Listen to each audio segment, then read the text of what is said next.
Jollibee Foods Corporation patuloy ang pagbibigay ligaya. Narito ang news scoop ni Angelo Bainyo.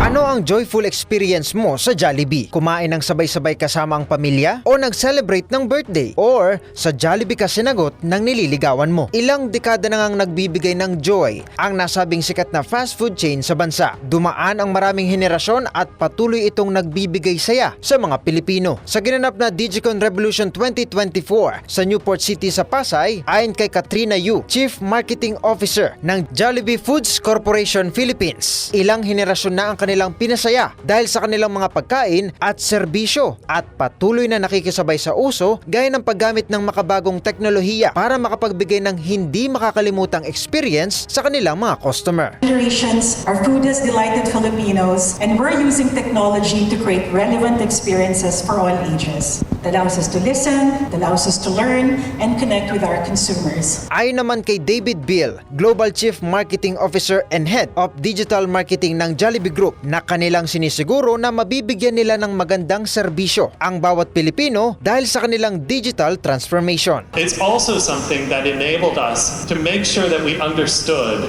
what are our customers saying, how can we create experiences that are going to be meaningful and delightful for them, and what can we do to elevate those experiences beyond what is expected. Sparking joy, patuloy na pagbibigay ng saya at ligaya, yan ang pangako ng Jollibee.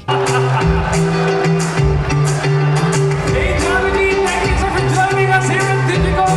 At yan aking special report, Angelo Bainyo, nagbabalita ng tama, naglilingkod ng tama.